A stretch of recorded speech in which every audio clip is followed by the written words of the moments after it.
Good evening. It's always a pleasure to have you joining us for Business Insight. Tonight, we're going to be looking at the real estate sector. If you're just joining us, we've already said that we're going to ask two questions. First, where do you think the investment opportunities lie in the real estate sector? And as a Kenyan, would you rather own a home or actually build or construct one? Well, to take us through the dynamics of the real estate sector, I'm joined by two experts here. In my immediate left is Nancy Murolo. Welcome, a research analyst at Cyton. Thank you. Then far end, last but not least, Reuben Kimani, the MD of Username Investments. Karibu. Thank you. Let's first things first. How does the sector compare to such a time in 2016? Maybe you can start off with you, Kimani. What do you think? How does it compare? Thank you, Regina. I think the first thing is to thank you for welcoming me to this nice place. If you try to compare last year and this year, of course we have the electioneering period, you realize, even from our statistics, you realize that there have been a slowdown most of the sector, whether it's land, whether it's housing, whether it's other forms of real estate investments. If you compare the figures for last year, look at the first 7 months, look at the Kenya National Bureau of Statistics. They are saying that the revenue the Nairobi County receives from building construction has slowed down, has gone down by 18.4%. The figures is 183 billion to 149 billion. This year they have lost like 33 billion. So there's been a depression. There have been a depression. That is for constructions only. If you look at the retail market, and I think I can see her nodding. She wants to add something. So Nancy, what's your take about how the real estate performs, or rather compares to such a time in 2016 and now as we are? Yeah, as Reuben has stated, we've definitely seen a slowdown in the sector, both in terms of transaction volumes and returns. So when you're looking at returns, if you look at the various real estate asset class, whereby you have offices, you have retail, and you have residential. So starting with residential, you look at your appreciation, just the increase in value of property from year to year. Between 2015 and 2016, the price increased by 7.4%. But now between 2016 and 2017, we witnessed only an increase of about 3.8%. When you're looking at retail, that is you're developing your mall and letting it out, your rental yield, between 2015 and 2016, the increase was about, the rental yield was 10%.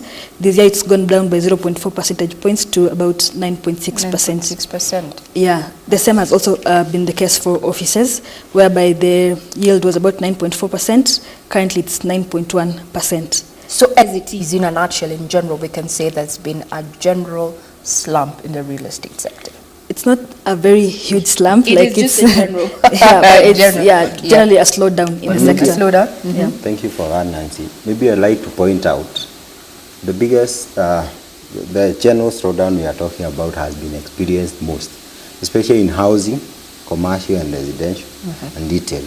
But if you look at the other segment where Username comes in, the segment of affordability, the lower segment that has been, most of the time has been neglected for a long time, you realize that the slowdown has been very minute. Username offers affordable land. Affordable housing and land has not seen such a significant slump. We will get there. According to the recent house price index, there has been a decrease in house prices in recent months. What do you think is actually fueling this depressed demand, Nancy? So, in 2017, the main drivers have been first the extended electioneering period. So you find that even before August, investors had adopted a wait-and-see attitude. They just want to see what will happen in the market before going into it. Then now it's also extended. Spilled over. Yeah, so that reduced the demand. Then also last year around September, the Central Bank of Kenya implemented that effect. The effect it had is that banks increased their underwriting standards. So they are lending money to less risky investors, mainly the government. And that reduced the credit sector to the private sector. So on average, about between 2013 and 2016, the credit sector is about 14% lending to the credit sector. As at August, it was just about 1.6%. So there's less money into the economy that can fuel now the demand for real estate. And even those who have money, they are holding back just to try and see how the investment environment will be with the elections. So elections spill over, then there's the issue of credit availability. Yeah. From where you stand, from an investor point of view, do you concur, has actually the capping of interest rates, one way or another, from your point, affected growth in the real estate sector? I believe when the registration was passed, the intention was very clear. They wanted to have more uptake for credit facilities in the country. But if you look at the data that has been gotten from CBK, you realize that what she is saying is true. You'll find that banks are not willing to lend to somebody whose risk profile is very high. That's where SMEs come in. They are seriously affected. And you'll find that for them to be able to uptake credit, you need a regime where those interest rates have been a bit liberalized for the bank to be able to come to username and give them some credit facility. So are you siding with the banks being choosy in who to give credit? Because I remember in September there was a lot of debate and saying that the interest rates were too exorbitant, far from the reach of most Wanjiku. So now that it has been made affordable, the banks now are shielding, as you said. They're not taking, they're reducing their underwriting risks. So here, who is at fault? You may just ask, just a matter of opinion. I know we've digressed. What do you think? It's not a matter of really who's at fault. It's just a matter of an open market, whereby market policy. Demand and supply, and then will get the right price. So it's only rational for the banks to try and mitigate their risks. Yes. Very well, so now we go back to the real estate sector. The survey also indicated that apartments accounted for 82.66% of the total number of units sold in the third quarter of 2017, with maisonettes and bungalows accounting for 10.7% and 6.64% respectively. What does this trend portend for the sector going forward, Nancy? What that report clearly indicates is that the Kenyan market is very price conscious. So when you compare apartments and detached houses, apartments come at a lower price. On average, the price per square meter for apartments ranges between 97,000, while for a detached house in Nairobi, it comes about 137 to 140,000. So then the consumer is going for the cheaper commodity in the market. Cheaper commodity, Yeah. a price conscious market. Do you thrive as an investor in such a state? Now, since you've said you deal with affordable pricing, with now the change in the type of consumer, rather investor that we're looking at, a price-conscious one, does that create an opportunity and an avenue for people who are investing in affordable housing? Thank you for that question. I would say it actually creates a very big opportunity. I'll go back to my other point that I had stated before. You'll find that for that segment where most of the Kenyans are, that segment where you have to offer an affordable, deliberately affordable kind of a property, there are many people there. So for me, I see a very big opportunity where you'll find housing not going for, I would say even a modest 3 million for this discussion. So you'll find most people, especially, imagine maybe to bring this point home, look at somebody who just got employed, maybe 1 year down into employment. They're earning between 50 and 100,000. Then you ask yourself, what type of a mortgage, on which amount of mortgage can they qualify? You realize that they cannot be able to purchase a house worth what is being offered in the market. And that's where majority of the population is. For me, I see a very big opportunity for anyone who will innovate and find a way of accommodating this kind of a population. I was in that state some few years ago myself, and I could not have afforded that mortgage. So there's a big opportunity out there, but of course, I also understand the other challenges that come with having that right solution for the mass market. We remind you that today we're talking about the real estate sector. We are asking you, where do you think the investment opportunities lie in the real estate sector? And second, would you rather buy a home already made or construct yours from tops. The SMS line is actually on your screen there, 22162, and you can reach me on my Twitter handle at Raymanyara or at KBC Channel 1. Your views will be much appreciated during the course of this broadcast. Now, you've said the other issue that comes into place when you really talk about affordable housing. People now have you subsidized, or rather is it substandard quality? Maybe that needs to come out, because whenever cheap is always expensive, that's what people think. Kimani, maybe you can expand on that. It's quite a challenge, especially for developers, to be able to come up with a product that has two qualities. I would say affordable. Yes. That's number one, so that you're able to capture most of the people who are beginning their jobs, the market. Number two, quality. For username, we have not been able to enter into that segment. It's something that we are researching heavily. But I would say from little research that you have done so far, I can tell you it's not an easy challenge. You have to look at the right materials, the right finishes for the house. The other thing is about the location. You don't want to build a house that is affordable, and you have to commute maybe 150 kilometers from Nairobi.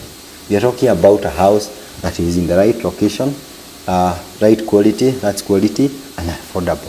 For me, I think it's a challenge, but it is doable. This is something that, if you look at the many metrics that are out there, something that people can even come together and see how they can be able to achieve this, especially from the developer's point of view. Okay, Nancy, from a researcher point of view, we've seen that there are several emerging trends, especially in the construction sector, clay bricks, and now the issue of converting even this containers, if I may use that term. What do you think these emerging trends in the construction sector, how are they going to affect the real estate, and also the issue of housing and affordability, and that comes into play? In terms of, let me call them alternative building technologies, True. whereby you're not going with brick and mortar, but you're trying to find something cheaper and faster. It's in a very nascent stage in the Kenyan market currently, and there's a lot of mistrust among the consumers. Will that house stand, or what will be the quality of that house? So it's something that has to be, it has to stand the test of time to be taken by the market. But I think as developers, we should exploit and just try to see what works, what doesn't work, and educate the consumer about it. But ultimately, it might be the game changer in real estate, and especially in affordable housing. Very well said. Now, prices of land to have gone up in highly populated areas that you did not expect for prices to go up, and unlike those areas that are considered prime, the leafy suburbs. Why do you think the trend, Mr. Kimani? Especially for land, you find that the areas where I would say number one, you will find there are many government plans that have been sent into place. And you have areas I can highlight. You have Kagudo Road in this side as you go to Tala. You have areas of Gong where you have so many projects there. You find that government has put up upcoming facilities. Something like SGR, you'll have bypasses that are proposed. So you'll find some areas, there's a lot of interest in them. I will give an example. I think Gong is the best place to give an example because you have a project there. You'll find that that area is barely 40 kilometers from CBD. The other thing, the government has decided to somehow, based on the plans that you have seen, use that as a transport corridor. From Konza, Isinya, comes to Konabaridi, Gong, goes all the way to Naivasha and Maimahio. So you'll find there are bypasses, there are so many things that are happening. People have realized, so I can be able to afford a plot here, piece of land, can be able to afford this plot, and this is some place where in 5 years, this is a place where I can commute and be able to. So basically, it's the infrastructure that is actually making these places get the much attention and investment that we're getting. Yeah. Now let's revert to that. I would say that is one of the reasons. Infrastructure and many other. Yes. Then you mentioned something earlier when you started, Nancy, is that the election period has made investors, potential investors, adopt a wait and going forward, expecting the verdict on Monday concerning the presidential polls. Are we expecting a change from the investor? Looking at the Kenyan market, fundamentally what drives real estate, you're looking at an urbanization rate of about 4.4%. You're looking at a population growth growing at 2.6% per annum. There's a very young urbanized population. The GDP is still strong, expected at least between 4.9% to 5.2% this year. So fundamentally, the economy is still the same. The issue is just the fears and uncertainty. Okay. So should the process come to a peaceful conclusion, we do not expect the market to continue with this slump. We actually expect to pick up. So what does the future hold for the real estate sector, in a nutshell, from where you sit? The Kenyan real estate market has grown from the boom that started around mid-2005 to currently where we are. And there was a time it was a no-brainer, such that whichever market you went, you'd make money. But over time, due to increased supply, so you have to be very selective about which markets you're going into. And that's why, as I said, you focus on research, just to identify where is the opportunity and how do I tap into that. So we expect developers and investors to be more keen on research and structuring their financial deals, and to transform from more just offering homes to investment solutions. Yeah. Since we've been asking our viewers as we come to a close that where the investment opportunities lie, maybe we've already tackled that. Now, would want to know from a point of view, would you rather buy your home or construct, and what are the pros and cons of each? Nancy, then Kimani. Okay. It's a very tricky question, but looking at it, what does it take to construct a house? So, like he stated, currently when you want to buy a house, you want to buy a house, or to own a house rather, in a place where it's easily accessible, there's security, you have amenities. In case you want to let it out, let alone you want to get a good return. So what will that involve? You have to carry out a research, know what the house prices are in that market. Then you have to go on and do your financial analysis. Then now get your money, right? Just talk to your bankers. How will I finance? How will I do that? And then now do the actual construction. Whereby if you're not skilled in that market, then you're going to deal with the contractors and the buying, and it can be fulfilling, but it's also very tedious. Yeah. So fulfilling but tedious. Kimani, you're an investor, you're ready in the market. What is your take? Okay, those two options. I think for me, it really depends on the investor in question. There are pros and cons for both. You look at, especially buying, like most people have been doing, you find that most of the things have been done for you by the developer. They have obtained their construction permits, they have controlled the development, they have left playground for you, for your kids. They have been able to do so many things for you. Just come back and buy. For constructing, you find if you are constructing for yourself, you'll be able to do all those things for yourself. Of course, it comes with cost savings. The other advantage of constructing as a means of getting your home, you find that you'll do it in stages. For this one, you have to come. If an apartment is 6 million, and in by 20%, then you pursue a mortgage process or you pay cash. But this one, you buy land first, you wait for some time, you get other pieces of money. It really depends. But you also find that for especially controlled developments where we come in the Saiton and the others, you find that we do all those things for you. If you do your own house, like I give an example, if you buy a plot, for example, in Kagudo Road, just somewhere, you'll come and build. But for you to be able to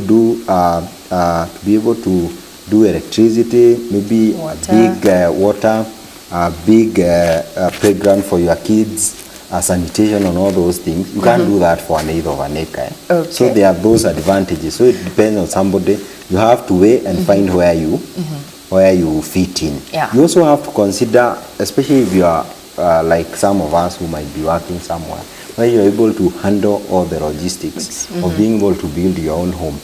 So those are the dynamics. Basically, it's a game of you weigh your options depending on the person. Let's see what our viewers had to say. There's at Pressless, I consider building my home.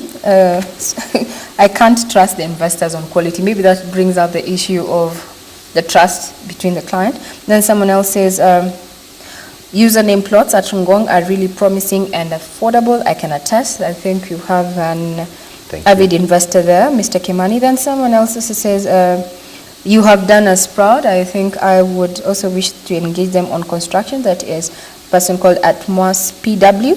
Then also there's someone here, Boniface Tanuing, saying, better you buy an estate to avoid wasting time during construction. So I think people vary in their views depending on where they're coming from and also what they really want, they're looking at in terms of investment. Well, if you've just joined us, tonight we've been looking at matters real estate sector, and there you've heard it from our experts. That is a research analyst at Saiton, Madam Nancy Murule, and the MD User Investments, Mr. Reuben Kimani, saying yes, there's a niche, especially for the small and medium enterprises that are seeking to invest in the real estate sector. And when it comes to about investment, land is the only thing that is going to always appreciate. Just know that you need to value and weigh your options. Do you want to own a home by constructing it on your, rather building it on your own, or getting someone who is qualified and is not going to betray your trust